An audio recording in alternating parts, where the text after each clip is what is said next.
Hello, and welcome to the Five Core Life Podcast with Will Moore, founder of More Momentum. Today's episode, Will is sitting down with Alli Webb. She's the founder of Drybar and Squeeze, and talking specifically about how to change your mindset. Alli turned self-care into a very successful business, turning something that was blowing up her life into blowing out the competition and her customers' hair. If you haven't already, go ahead and pound that subscribe button so you get notified when episodes air. Are you ready to fire on all cylinders? If so, let's go! Oh, Hi, that's lovely. How are you? I'm good. How are you? Oh man, I'm so good. I'm so glad to have you on. My wife is she's like the Beatles. We're gonna be Ah, on tonight. wow, that's You know very what? Here sweet. I am dating myself. Like, I gotta I was remember to like, use Beatles. That's not what I've gotten before. I like it. I need to. I'm 44 years old, and I'm stuck between those older references. Like my whole life, it's like there's big as fill in the blanks, the Beatles, but it's like the Beatles doesn't really play anymore, even though they are still apparently the number. They've sold more albums than anybody in history. You So know, people should know. my 13-year-old son, who's like just got a guitar, and he's in this this phase of like the music I grew up in, and he like just referenced a Beatles song about like it being so good, and I was like, yeah, I know. And he's like into like Motley Crue and like all these like old bands. It's so funny. Right? Hey, mom, you should check out this group. They're called the Beatles. They have Have this you heard really of good them? song. They were kind of a big deal, I think. Right. Right. I know. It's so funny. So, oh man. Well, anyways, she is like a little teeny bopper in the front row. She's like, "What? You're gonna have Alli Webb?" Aw. And then she told all of her friends. So very exciting. Thank you for Sorry. being on. I'm super excited to dive in Sorry, I'm just and fixing my just mic. learn. Don't Yeah, no worries. Do your forget. thing. Learn more about you and have you kind of tell your story. I researched it. You've got a very interesting story how this all came about. It's the typical what I always tell people: persistence. Like just you get an idea, you got to act on it, and you're gonna Yep. fall on your face and you're gonna get slapped around and you're gonna fail a million times, but you just got to stick with it. And I know you have a podcast now, and Yeah. you talk about with entrepreneurs and the good, the bad, the messy, how to push through, get through. So tell us your journey and how you went from wherever you were. You can start with maybe, I don't know if you had a sob story to tell. A lot of times people do, or if it was like my life was perfect and I had this great idea and here we are. So please No, tell I us. definitely my life was not perfect, but you know, I was like a lost kid out of high school. I heard you telling a little bit of your story. I also grew up in South Florida. So I was like, oh, did he go to UF? I mean, well, I didn't really go to college, but I was a classic, like, according to like my family, like underachiever. So, you know, I definitely don't have a sob story. I mean, I was raised by two really amazing parents who both happened to be entrepreneurs that really set me up for success, that I didn't even know, you know, was happening. And so, but I was like definitely like the lost, like underachiever. You might know this reference. Like, do you remember the show Family Ties with Oh, are Alec? you kidding me? Of Yeah. So course. my brother was like, and I'm sure a lot of people on here probably won't know, but my brother was like the Alex P. Alex Keaton. P. Keaton. That Yes. was who I idolized growing up. Yeah. I mean, that was my brother. He was like, you know, the like Michael's gonna do great things. Like, what the hell is Allie gonna do? It was the kind of mentality. And you know, I mean, but I was also like kind of head in the clouds, like it'll all work out kind of mentality. And, you know, I tried a lot of other things before I decided to go to beauty school, but because I grew up in South Florida, my naturally curly hair was frizzy and crazy. That was really what like I so firmly believe like led to the germ of the idea that would be Drybar, because I was fighting with my hair my whole life that I finally decided to go to beauty school when I was in my early 20s. I mean, you know, and throughout my life, you know, we started Drybar when I was 35 and I'm 46 now. And, you know, I was always like just jumping from thing to thing, and I never knew what I wanted to do. And I really fell in love with beauty school, and I loved doing hair, and that's what I did for a while until I got sick of that. And then I, you know, did something else, and then I had kids, and, you know, and we didn't, you know, Drybar was like started because I had this mobile blowout business I was running in LA, and it was just like, it was just me like going to my mommy friend's house while their babies were sleeping and doing their blowouts for $40. there was just nothing like that. And I got so busy so fast that I was like, why isn't there a place like Drybar? Why isn't there a place for women to go for a great blowout in an affordable price and a really cool setting? And it just didn't exist. And that's kind of how the whole thing started. So, I think it was to answer your original question, it was a bit of a surprise to my parents, and it was like very gratifying for me that, my brother became my business partner. Alex B. Keaton. If he truly was an Alex B. Keaton, that does say a lot about the fact that he decided to go into business with you. Yeah, and it was like Michael was doing all these great things all the time, and it's pretty amazing that Drybar would be the thing that he would be, his biggest success. So, of course, my parents really relished in that. Oh, and that's gotta feel good. Yeah, it's awesome. And then it was great because, without telling the whole backstory, like Michael and I were always really close, and we worked together when we were doing something else, and that didn't work out really well. And my parents were nervous about us working together again. But that experience prior to Drybar really helped like level set what would be our new partnership. And, I knew so much by that point in my life, I knew so much about the hair industry, and he knew business. My ex-husband was like the creative mastermind. It was like all these pieces just came together so beautifully to make it, happen. We always say it was like capturing lightning in a bottle. It really felt like that, like being able to bring all of our skill sets. And so, the rest is history, I suppose. Yeah. Well, so, and when you started, so just going back to when you were doing friends' hair, you were driving around, is that something, why did you start doing that? Was it like, you said like your hair was frizzy and maybe you did your own and they're like, oh, that looks cool. And you're like, maybe I can make some bucks doing this. Well, not quite. Although I did do a lot of my friends' hair because they knew I had been like a long-term, I've been doing hair forever. But it was more that I, like I'm sure many women, I had stopped working. I had kids. I was a stay-at-home mom, which I thought I had hit the jackpot with that. I was like, I don't have to work, and then I was like, oh shit, taking care of 2 little kids is like, whoa. Give me a 20-hour a day job any day. I know. I mean, but I was really like excited and grateful, that I didn't have to, go to a normal job. And so I was, a stay-at-home mom for like 5 years before I guess it was probably like 4 years. My kids, I think, were like 3 and 5 when I started Drybar. But the year before that, I started the mobile business because I just started to kind of lose my mind being home. I was a stay-at-home mom. And while I of course adore my boys and I loved being with my kids, I was like, I have got to do something for myself. Like I am losing my mind. I mean, it's really how I felt. Like I wasn't like stimulated in a way that I needed to be. I mean, I loved being with my kids and I loved, I feel like I was. My wife went through the exact same thing. Yeah. I totally get it. If you're not growing, you're dying.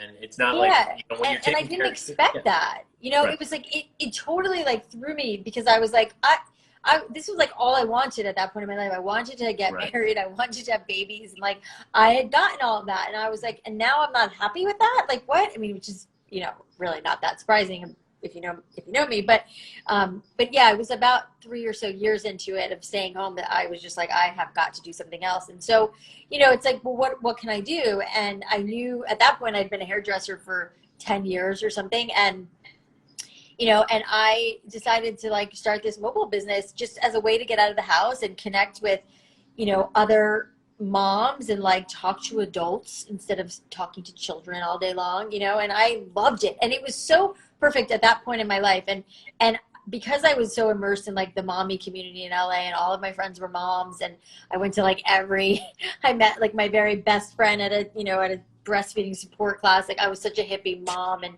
I loved it. I mean, I really loved it. I really loved being with my boys, but I felt like I could do blowouts in my sleep. And that was what I had, spent the last 10 years like honing this skill. And even though I cut hair professionally in hair salons, I wanted to just do blowouts because it was just easier. Like I don't have to have a mirror. I could just show up and set up in your living room, which really is what happened, and I posted on this like mommy blog. I mean, back when like, do you remember like Yahoo and Yahoo Groups, which was like, I'm now talking about dating yourself. Like that was like a thing. It was, this was like 11, 12 years ago. And so I joined this Yahoo group, and I posted, like a mommy group, and I posted that I was a longtime hairstylist and I wanted to start a mobile blowout business for about 35 or 40 bucks. Would anybody be interested? And I was like inundated with emails, and so many people were interested. And so I started, going and doing blowouts. And my whole, like,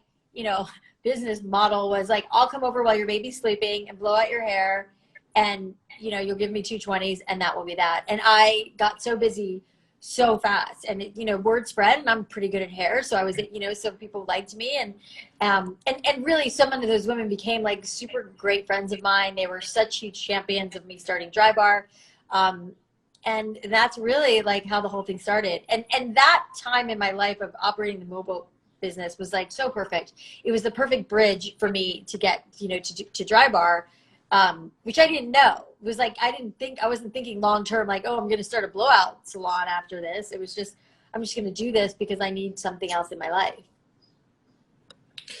I mean, so I love hearing the stories and how they originate, right? It's like, by the way, when you said, you thought this is what you wanted, and it reminds me of how I'm always telling people, like, we have this illusion of like, if I could just get to where then I have I'll be enough happy. money and I can sit on the beach and drink the pina colada. Obviously, taking care of kids is not sitting on the beach and drinking a pina colada, but where it's comparable is, if you're not growing, you're dying. And so that's a law of the universe. And, and I'm not saying that moms can't stay home and just take care of kids and be happy, but it's in our nature, it's in our DNA to go, okay, well, what's next?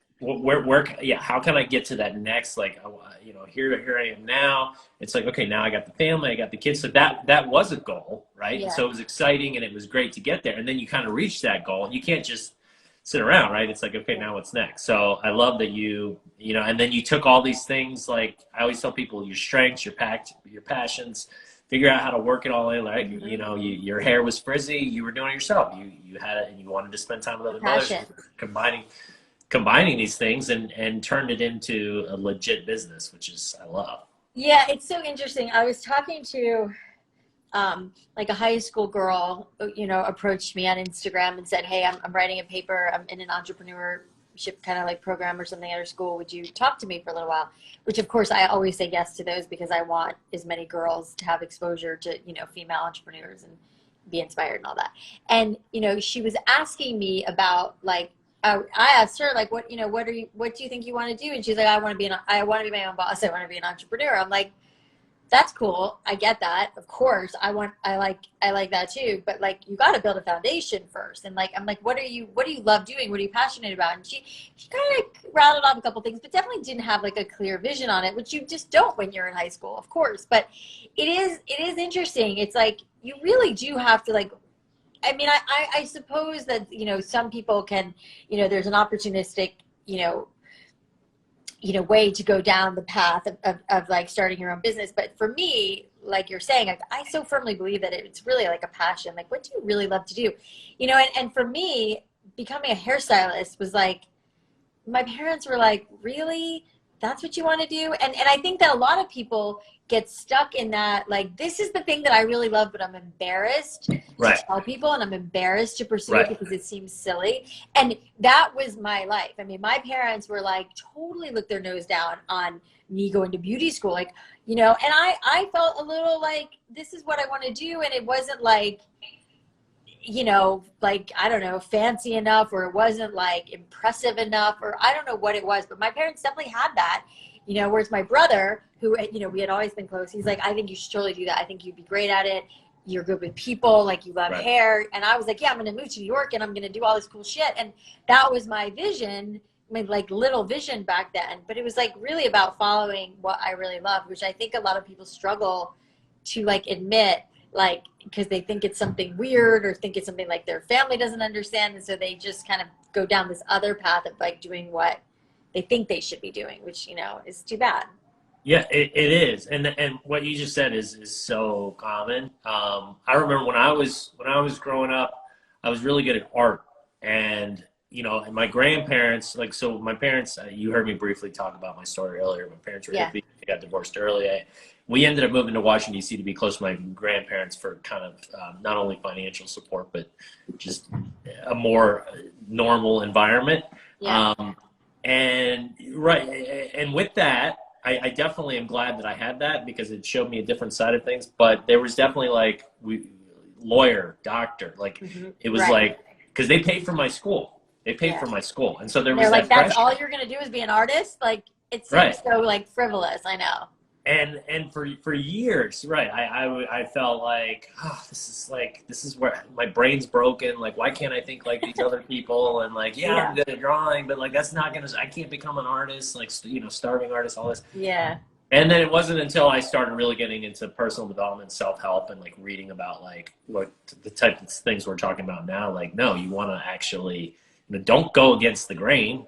Reduce the friction in your life by actually going with the momentum that you already have, right? And so I figured that out, and then, you know, ended up starting my business and company, and ended up my creativity was a huge part of that. And I relished it. And I actually, like, I had my vision board, and I said at the end of the, like at the top of my vision board, it said, your brain works differently than everybody else. That's a good thing. Make sure you use it wisely, right? Like, so totally. And I'm such a firm believer in, like, you know, all the jobs and all the things that we do along the way prepare us, you know, for the next thing. And, you know, like for me, it was like, obviously, like working in the hair industry, I learned that part of it. And I worked, you know, I was an assistant for the owner of a salon for a long time, which I was, but because I was watching him, you know, run his salon, I had this like education that was like somewhere in my brain that I accessed much later for Drybar, you know, but I didn't even like know that was there. And I worked in PR for a while, and I learned how to like compose an email. I didn't go to college, so I never got that. You know, sitting in a cubicle in an office building in New York City was like, it was really fun and cool. And it wasn't what I ultimately wanted to do, but it was a great, you know, building block for me. And that's always the advice I give people is like, jump around, try a bunch of shit, you know, it will all uniquely prepare you for whatever's next. I mean, that's been in my experience anyway. That's great advice, right? I mean, action is kind of what it's the fulcrum of everything that I try to tell people about. Like, to me, like, I read that. Did you ever read that book, The Secret? Are you familiar with that book? Yes. Years and years ago. I remember I read that, and, you know, and for those that don't know it, it's basically in one sentence, it's thoughts become things. It's you know, such a big deal back then. I can't imagine anybody doesn't know it. But it was like that's like, it changed everything, like vision boards and Right. And there's a lot. Ago. Exactly. But here's what it didn't do. And that it took me years to kind of take that to the second level, which, like, after I sold my business and failed a million times and learned it, like what you just said is, without the action part of that, you're never going to get anywhere. And you can't just think yourself into success or into happiness. Like, I mean, yes, that's a component of it, the mind, the body, but you got to actually take action. The more action you take, the more you're going to learn, the more you're going to fail. But depending on your mindset, you know, it's like, are you looking at it as I'm a failure? Or are you looking at it as, okay, that sucked. It didn't feel very good, but I learned something, and I'm growing, and I'm becoming bigger, better, faster, stronger, smarter. You know, I think like a modern day version, I haven't thought about that book in so long, but I totally remember it. And I remember, like, I was making vision boards, and my ex-husband and I, like, he put up in his office, at his job, he put up like a picture of this like craftsman style home, this like ridiculous home that like we were like never going to be able to afford, you know, and we'd kind of forgotten about that, and our lives went on, and we did all this other stuff. And years ago, we ended up moving into a house like that. And I remember him saying, do you remember that I put that on the board? And I was like, oh my God, yes. I mean, we hadn't even forgotten about it. But now, like, there's you know, I don't know if you're familiar with Gabby Bernstein. You must know her, or at least her stuff. And her and I became friends when I was going through my divorce, which was like a really, really bad, hard time for me. I discovered her book, The Super Attractor, which is similar to The Secret. And I remember reading it and being like, you know, although there is that, like, you have to manifest and think about these things happening, but it's not like they just happen magically. you know, and that's really how she frames it so beautifully of like, yeah, these things can happen, but you have to take the steps to make them happen. You know, they don't just like fall in your lap. It is a whole mind, body, but there is, you know, to your point, action that you have to take to get there. And it just really took me out of, you know, it wasn't so much business for me. It was more, you know, I was in a depression and I was really down and I was really struggling. And I was like, oh, okay, I need to take control of my life and work on getting it better. It's not going to just magically get better, because I hope it does. You know, it was like I had to start doing things to like get me out of this funk that I was in. And it was like, you know, one of the biggest like shifts for me at that time into like getting to a better place and getting to that next level. Yes, right. And you know, universal principles, it's one of those things. It's like there's different ways to, like you mentioned, you heard it through Gabby Bernstein, and I've heard it in different ways, and it all just, it took a while, and everybody kind of finds, you know, hopefully you can find that universal principle kind of lands in your life and you go, okay, this is what's up, right? Like the action one, like that's if you don't take action in life, but the vision board and the think, like reminding yourself, that's all great, right? So that's definitely part of it. Like, yeah, I too had a vision board. It's funny, I had a similar story where I put the house that I wanted, and literally, like when I ended up getting the house, like I kind of, my pool and everything looked very similar. And I hadn't seen the picture actually in years, because I switched it out for another picture at one point, but it stuck in my brain, right? And my pool and the backyard looked like just like this one I put on there. And so there is a lot of power to that. But at the end of the day, I had to get my ass in gear and actually take the actions and start doing it. Yep, it's so true. And which is what you did. So let's get back. Let's go more into the business. So the early years, you know, so you had this idea. Your brother, he came on right away. Was on board. Yeah, so, you know, he had seen the success I was having in my mobile business, and, you know, I said to him, like, I think I want to, like, turn this into a brick and mortar. Like, I don't totally know how to do that. I need some help. And, you know, he was like, at the time he was running like a real estate marketing company. So he was like doing his own thing. Cam, my ex-husband, he was a creative director at an advertising agency. But you know, the plan was that I was going to be in the stores, and my brother put up the majority of the money, and I had sweat equity, which I didn't know what that term was until then. And you know, we were going to do this, but I was going to be on the ground, and I was going to be in the stores every day, which I was. But it was, so they were really helping me, you know, behind the scenes, getting everything done. Cam obviously built this brilliant, beautiful brand. And I was, you know, we all kind of had our different tasks. And then we opened the first store in 2010, and it was like bonkers. I mean, it was crazy. It was packed. It was like, holy shit, we are really onto something here. And I mean, I literally remember calling my brother that first day and saying, like, crying and being like so overwhelmed with like the response, and saying like, you got to help me with this, because this is going to be like, it's like busy and crazy, and I need help.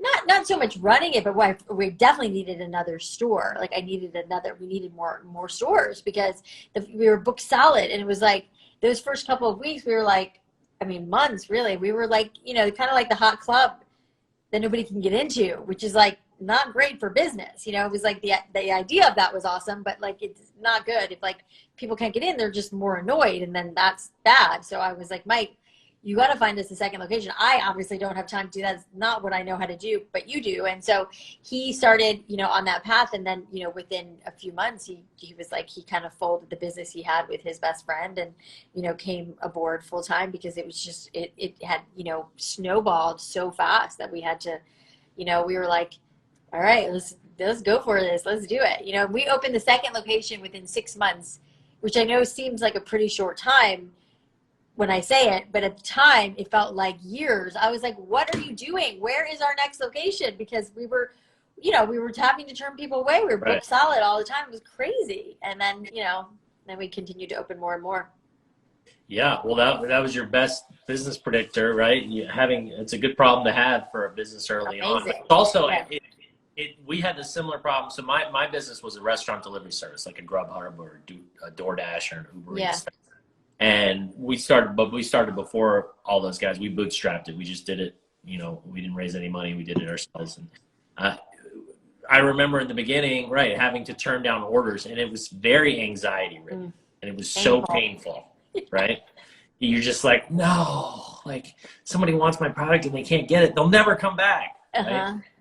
Exactly. But just like your business, our business proved that no, that was a good sign, and that was a good problem to have, and it just meant we had to work extra hard to be able to hire more drivers and create the system to where they could then get that food. Awesome. Yeah, we had the same. I remember like women being mad they couldn't get in, and I was like, trust me, I want you to come. I want you to spend your money and give us your money. I want to do. I mean, I was such a maniac back then. Like we were an 8-chair shop, which now most of the Drybar locations are like 12 to 14 chairs, but at the time we didn't know, so we kept it small.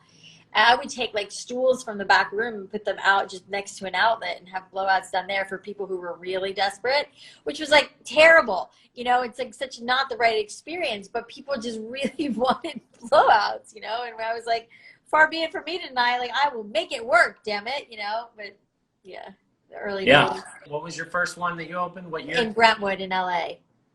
And it was what year? 2010. Okay, so it's been 11 years. So, and how many locations do you have now? About 150. 150. And are you planning on, is this something you want to take national or international? Or it's so funny. Someone just said we need a Drybar in Sweden. I agree. We've talked about international expansion for years. And, frankly, it's just really hard to do it because it's, different countries have different laws and it's just a whole other animal. We just never had the bandwidth. I mean, there was so much growth in the US and then we, developed a product line, and then that took up so much time. It was like, we haven't really been able to do it, although and a lot has changed in the business. We sold the product division in January last year before the world fell apart. And we just closed another deal with a company called WellBiz. So things have changed quite a bit. But there is still a lot of talk of expansion in internationally, and I think we will eventually get there. Product is already international, and now it's getting more shops over international. And Paris happens to be like one of my favorite cities in the whole world, and I keep saying I'll move to Paris for a few months and run that store, no problem. I'll take the hit. I'll sacrifice. I'll make the sacrifice. But I think London also is a really important market to me, and there's definitely some cities that I personally love that I want to get to. So hopefully in the next couple of years. I like to get into some of like the habits that you feel like you've developed over time, and what habits you feel, or maybe there's just one that pops out at you that maybe you didn't used to have, but that since you started your business, or maybe it was even part of growing your business, that has served you very well, that you're really grateful that you have, and you would recommend other people to try to adapt. Well, I think in the early days, because it was so like overwhelming and intoxicating, and it was like, I worked like a dog for many years. Literally the first 6 months I worked 7 days a week. I was like, I have to be at the stores all the time. And it was a lot of therapy and conversations to like start to like allow other people to be in charge. I had a really hard time. It was like the first time I had been running my own business, and it was this massive success, and it was so awesome. And I had such a tight grip on the business, and I didn't want anybody else to like fuck it up. So I was like a maniac, and it took me a long time to peel off of that and to start letting other people come in and help us. Years. And so, I experienced burnout a lot early, and I wasn't making any time for myself. And I had 2 little kids and a husband. And it was like, if I wasn't at Drybar, I needed to be like with my kids. And, and so it was like Drybar kids, Drybar, family constantly. And there really wasn't a lot of space for me. And, and I remember like it dawning on me probably like 4 years in, like, I don't need to be at the office at 9, or I don't need to be somewhere at 9. Like, whoever said that had to be the thing, because that's when days start. And sure, I understand that, like most businesses, like you start, around 8 or 9 or whatever. But I was like, where is it written? You know, I'm the boss. I can do whatever the fuck I want in moderation, you know? And so I remember like having a conversation with my brother and being like, I think I'm not going to take any meetings or anything before 10, because after I drop, you know, my whole mornings were, you know, getting my kids out the door and doing all that stuff. And then after that, from that time between dropping my kids off at school and getting to work, I need to take a little time for myself, like whether I go on a walk or a run or yoga or whatever it is I need to do, you know, but I didn't allow myself, I didn't like give myself permission to do that for many, many years. And once I did, I started to feel better, you know, and now 11 years later, you know, I'm at in a very different point in my life. And, you know, I feel like I go on a walk, and obviously with COVID and everything, like I walk like 3 times a day, and I do transcendental meditation, and I do yoga every day. And these are things that I do every day. But I do think when you are in the thick of it and you are like, you know, working your ass off and you feel like you're just working around the clock, like, you know, taking the time to carve out an hour wherever it like feels best for you. For me, in the morning feels best because I like the momentum of the day. I like being busy and having a bunch of stuff going on, but I don't really want to do anything work-wise until 10 o'clock. It's still kind of my rule. I almost never take anything before 10 because I want to go on my walk with my fiance and have coffee and walk our dogs, and then I want to do my yoga, and then I'm ready, you know? And I think allowing myself that's what I need, you know, is it goes a long way. Well, it's as if you tailored that answer to me. So, right, my whole thing is you've got these main areas of life, career and these 5 cores. Career and finances, that's one of them. Your mindset, your relationships, your physical health, your emotional health, giving back to the world, the legacy you're leaving. Like, you can't ignore those for too long. Yeah. And it sounds like you were able to get to a point, fortunately, where a lot of people never get that. They just like they continue to go to burnout, or they burn out and then they stop what they're doing. Like, I can't do this anymore. They don't ever figure out how to find that balance. And you set boundaries for yourself and sort of said, okay, look. And I love the way you said, like, I'm not necessarily a morning person. I actually sometimes get work done up until midnight. Sure. You know, 10 to 12, where other people, you know, I remember reading books constantly when I was getting really into self-help, and it was like, I wake up at 5 a.m. and I remember thinking, what's wrong with me? Why can't I? And it's like, no, like, don't, like we were talking about earlier, like, don't go into reduce the friction, don't go against the grain, and figure out what it is that you need and what works for you.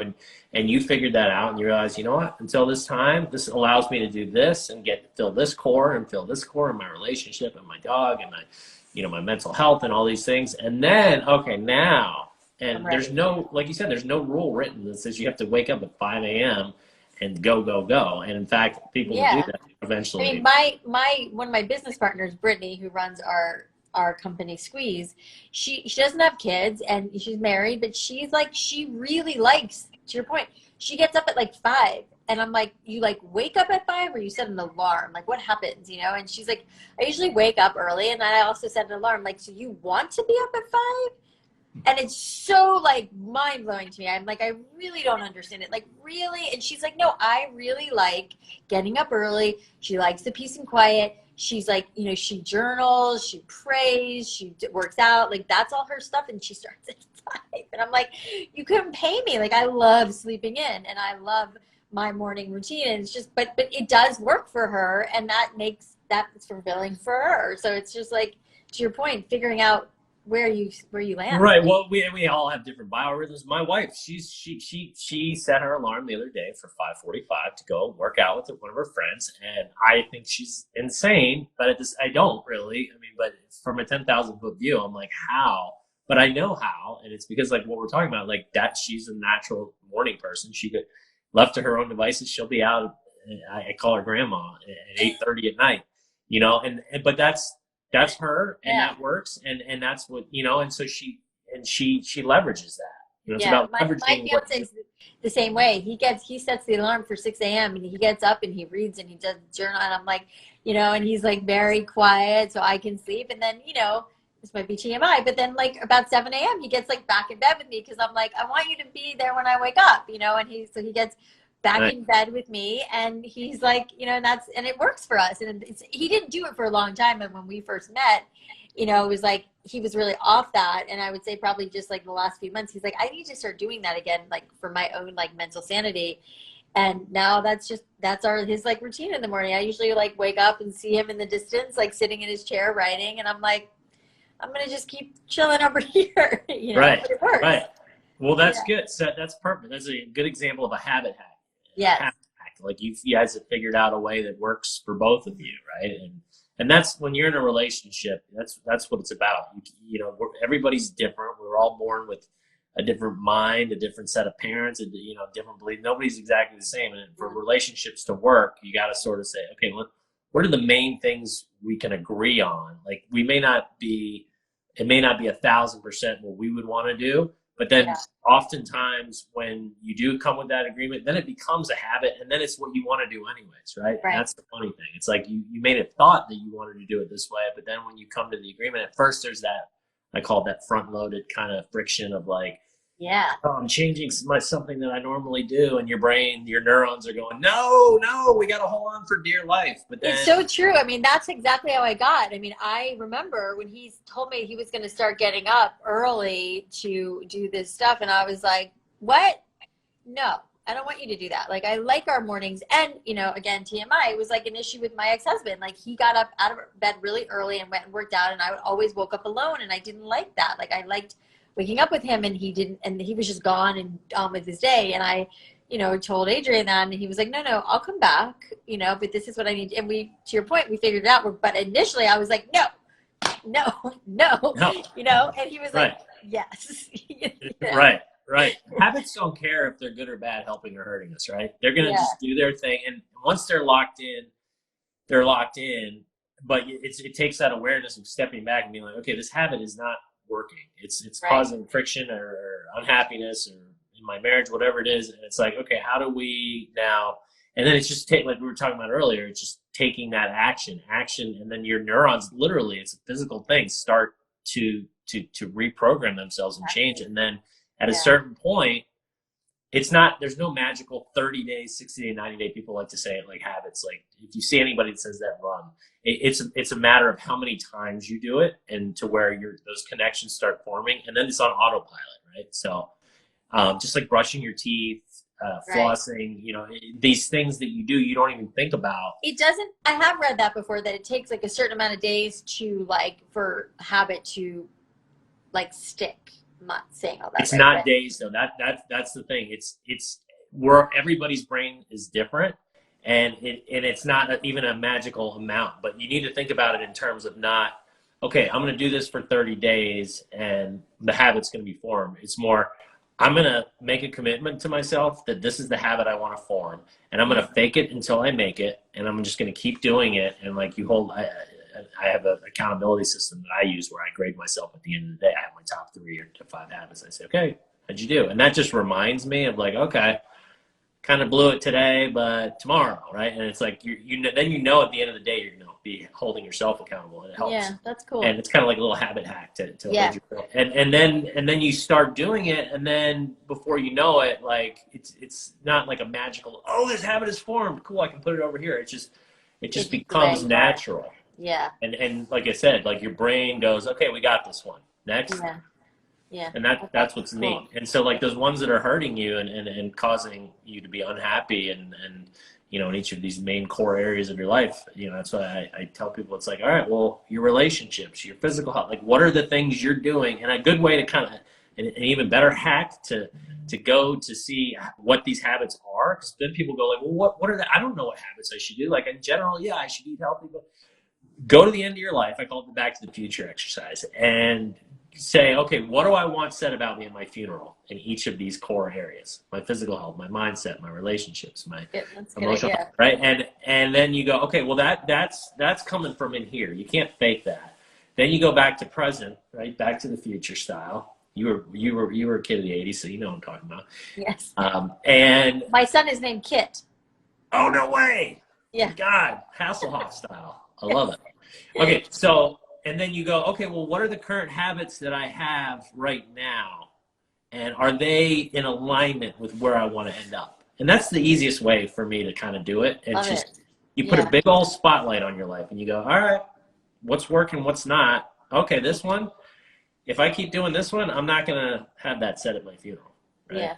Yeah. So, I mean, I can very much relate it to like eating, you know, and like for me, it's like I want, you know, I want to not only my body to look a certain way, but I want to feel a certain way. And I know now, being like as old as I am, like I know what works and what doesn't work and what makes me feel good and what makes me feel bloated. And if I stick to the things that make me feel good in a lot of ways, like it's much better. And I, you know, and I try to like keep those habits going day after day. So I, you know, I just overall mentally feel so much better. yes. Well, so, okay. So, and is there one habit that you know, I know I'm putting you on the spot here. Uh-oh. How I like to roll with it. Is there a habit that you have that you think is causing some friction in your life, causing you, you know, something that you want to replace? Is there something that pops out in your head, working on constantly? Gosh, I mean, I think it's like for a long time, I would say it was like, you know, being very like short fused, you know, especially like with my kids. Yep. And I, you know, I've gotten better at that. I think it's probably like a people pleasing kind of thing where I, you know, and I, you know, I don't know how old your kids, but my kids are, but mine are almost 14 and 16. And I think a habit of mine is like to do everything for them versus like allowing Oh, them. worst thing you can do. I know. Worst I know. thing, yeah. And Adrian, my, you know, my fiance, like, just to me will like point it out, like, babe, let him do it. Like, you know, and like just this morning, my younger son, you know, would have a hard time getting up. I mean, he's almost 14. Like he could set an alarm and get up by himself. My 16-year-old does, but my 14-year-old wasn't. And I heard his alarm going off, but he wasn't getting up. And I was like gonna go in, and Adrian's like, "Don't go in. Yeah. Don't go in." I'm like, Adrian's "But right. it's 8:20, and his alarm is going off, and he doesn't hear it." And he's like, "He's gonna hear it, and he's gonna get up." And I'm like, "Well, what if he doesn't get up and he misses school, and then I'm gonna be annoyed and blah blah, blah, you know, all the stuff." And it is a habit of mine to, you know, fix it for them, and that, you know, and Adrian says that like, oh, it's like learn, you know, a lot it's like learned helplessness. It's like, oh, mom's just going to do it, so I don't really have to worry about it, you know, which has been, and then it's also like a result of like going through a divorce and like overcompensating for like them and whatever. I mean, whatever, I can make excuses all day long, but it is a real, like, it's a really tough thing for me to give up. Because I also enjoy it. So it's also finding like what is like okay as a mom to like do for them, and then what is it like important to like pull back, and the alarm clock was the perfect example. It was like I had to like really like physically restrain myself from going in his room and being like, are you up, so yeah, I'd say that's a big one. Well, you're not alone.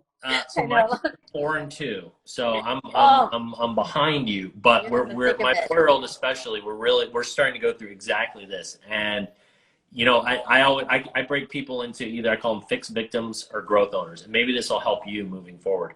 The worst thing that your child could turn into is a fixed victim, where they go, you know, life is a crapshoot, and you know, hopefully I'll win the lottery one day, and you know, they learn to expect that, you know, hopefully, you know, something will happen to help them out, versus that whole like, it's up to me, and I'm the only person that's going to be able to make this happen, and I know what I need to do. I know where I want to go. I'm going to set goals, and I'm going to fail, but I'm going to fail beautifully by failing forward and learning from my mistakes. And, you know, every day I'm going to become bigger, better, faster, stronger, smarter on my way to, you know, this life that I want to lead. Yeah. And whenever you do that, trust me, I'm not scolding you here, because you do it all the time. It's totally in our nature as parents. Again, this is one of those like 10,000-foot view. Like, your nature is to want to do everything. Of course it is, for your kids. You want to take care of them. It's like they're your little offspring. But yeah. You look at studies over time, and the kids that were coddled versus the parents that took this more attitude of like, look, you got to figure it out on your own. It's night and day how happy and successful the two. Yeah, and I recognize it, and it's, you know, I'm lucky that, you know, my fiance, he's a coach, and he's so great and evolved, and he really has helped me see it, you know, and not scolding me and not like reprimanding me, but just being like, hey, you just might want to pay attention to this. And I'm like, shit, you're right. And I know that it's better for my kids, and that my kids are old enough to recognize it too. I mean, especially my 16-year-old, and he's been through his own crazy journey, and he's very independent, and now we're going to getting the little one more. Yeah, it's a habit like anything else. And the more you do you'll start to get in the habit if you stick to it of, can you, like, if mom they're used to mom doing something, I'm sure there's still things that you're used to doing for them and they naturally go, mama, right? Yeah. That. Like, hey, you should. And just start doing, hey, can you do that? And at first there's going to be a little friction and they'll be like, what? No, you've always, but then it'll become like the standard. Yeah, it kind of goes like this, so. We're out of time. This has been awesome. So fun. And I really appreciate you coming on. My pleasure. Anytime.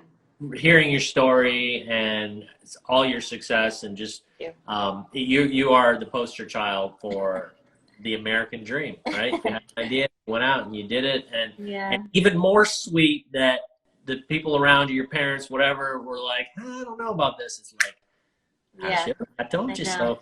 It feels good.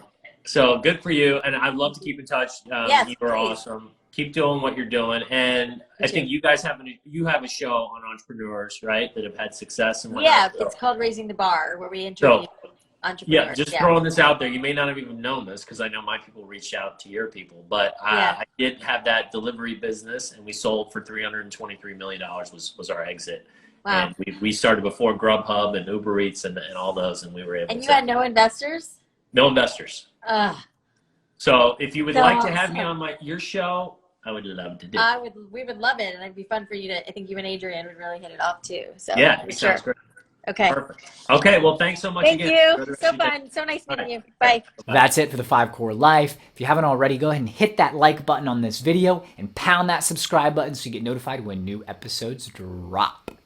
Also, please fill out the free 5 Core Life Evaluator quiz. It's a great way to get a baseline of where you are in the 5 cores and which of the 5 cores you need support. In addition, you'll get some actionable advice that you can apply and start improving your life in the areas that you need it most. That's it for today's episode of the 5 Core Life Podcast. Have a wonderful day. Get moving. Gain momentum. Join the movement. Join Emmett by going to moremomentum.com to take a free life evaluator quiz on where you currently stand in each of your 5 cores.